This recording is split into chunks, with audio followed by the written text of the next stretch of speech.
everyone. It is Sarah, the founder of the Live Like Ruth Foundation. I wanted to thank you all sincerely. Obviously, today it's a very tough day. It is the 10-year anniversary of the loss of Rue, who this foundation is named after. And in my emails have been a lot of desperate pleas. So I wanted to give me a second. And if you know that bark, you know it's but I wanted to thank everybody that has donated, but I also wanted to try to help somebody else in that process. And the goal today actually is to get 100 new monthly sponsors at the $10 level, which will give us an extra $1,000 a month to give out to people that really, really need it, animals facing a cancer diagnosis. If you listen to my podcast, shameless plug, it's called Unmuzzled, a podcast. We spell it P-A-W-D. You have heard Cage to Couch, and they rescue animals, mostly beagles, from labs, testing laboratories. And if you have seen the videos of these beagles coming out of their crates for the first time, or touching grass for the first time, or doing really anything for the first time, it is heart-wrenching. I mean, it is absolutely heart-wrenching. So right now I'm going to introduce Jen and Webster back there behind her. Hi, Jen. How are you? There's Webster in the background being shy, as usual. Yeah. I always say, you know, with Rue, obviously, he came from an open admission shelter. He was an owner surrender, which means, you know, he signed over to the city. He does not have really any timeline. His time is up as soon as he gets in there because he's property of the city.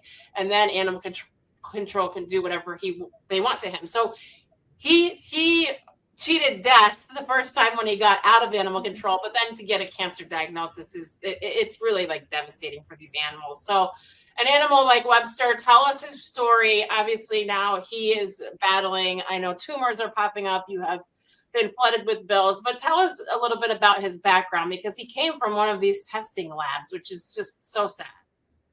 Yeah, that's right, Sarah. So Webster, we adopted him last year in like late November. He came from a pharmaceutical lab in Colorado. So Cage to Couch did the rescue and brought in like 20 beagles. And through a friend of mine here in El Segundo, I saw that he was available for adoption, and it was like love at first sight.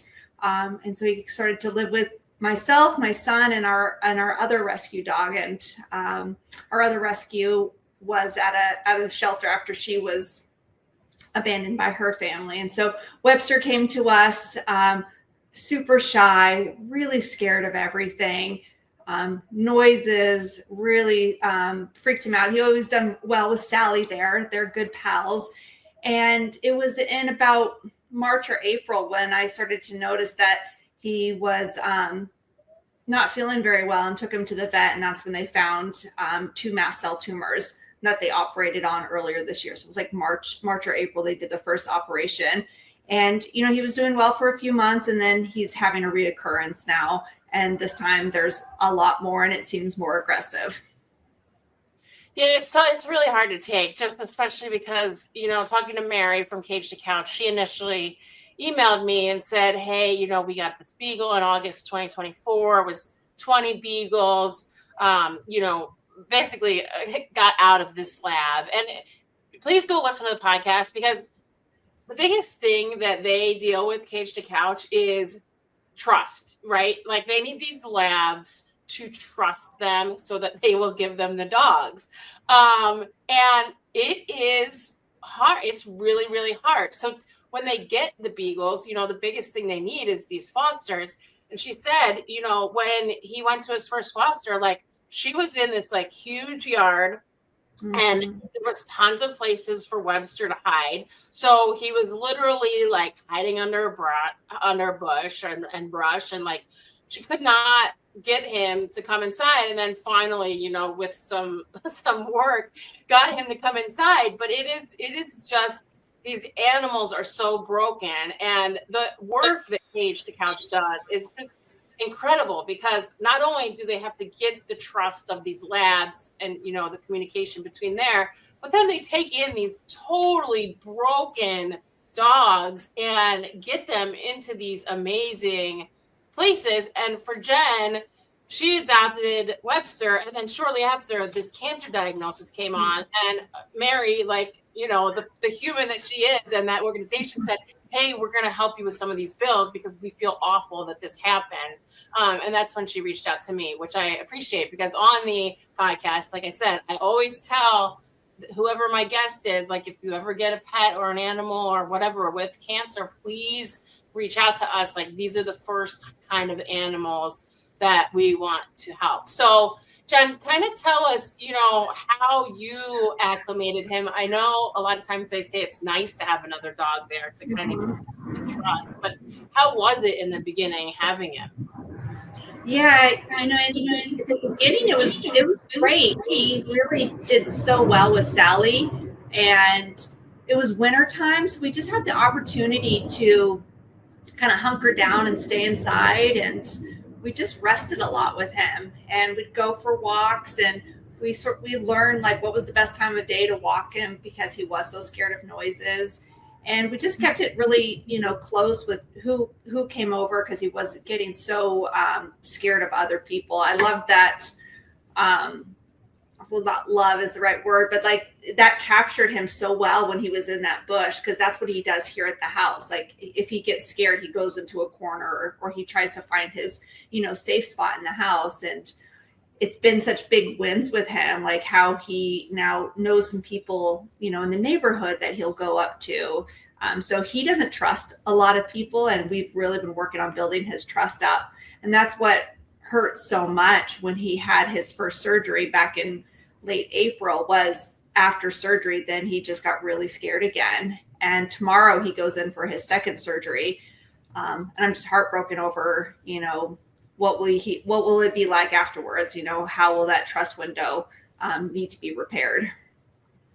Well, I mean, yeah, that's something you don't really think about. You know, you don't realize that it is like almost like this merry-go-round of, you know, okay, he's better now at the vet, but now he's going to a new vet for a surgery or a specialist. That's so hard. So yeah, I know that you have some bills, and we want to help you in honor of Rue and in the memory of Rue. So if you're watching this, please donate. But yes, we're going to pay the rest of your bills, Jen, no problem. And anything else that you have outstanding, please let me know. But we're here for you. Yeah, that was, you know, when we learned about that, it takes the weight off, right? And what I learned, it was so interesting actually. Like when I first heard about Webster's cancer diagnosis, I was doing a therapy session for me, and my therapist said, you know, Jen, you don't have to do this alone. Like you can ask for help. You know, I did a GoFundMe initially for him, and I was like, wow, we don't have to do this alone. Like, you know, there's resources, there's people that want to help. And so through this whole process, I've never felt like I'm doing this on my own. So thank you. Yeah, which I love. And I tell people, you know, the first thing that when people apply for us, we have in there a note like, you know, I know it's tough to ask for help, but if you start a GoFundMe and you tell the story of what's going on, people will help you. I mean, it is amazing. And, you know, in this world that we live in now, in this economy where everything is so tight, like people find a way to help other people, especially when it comes to pets with this kind of background and this kind of history. And you just want to see them like live, which is so important. But yes, we are so honored to help you. Please keep us posted. I'll be helping you tomorrow with that bill as well. But so nice to meet you. And thank you for caring for such an amazing animal who has been through just hell. I mean, really. Yeah. I'm glad he's back here so everyone could see him. He's such a sweetheart. It was probably just recently he started letting us pet his belly, you know, and that's been a big, that's when you know. That's when you know. So yeah, he's a great guy. We're really lucky to have him. Amazing. Well, keep us posted. We can't wait to hear, and good luck tomorrow. All right. Thanks so much.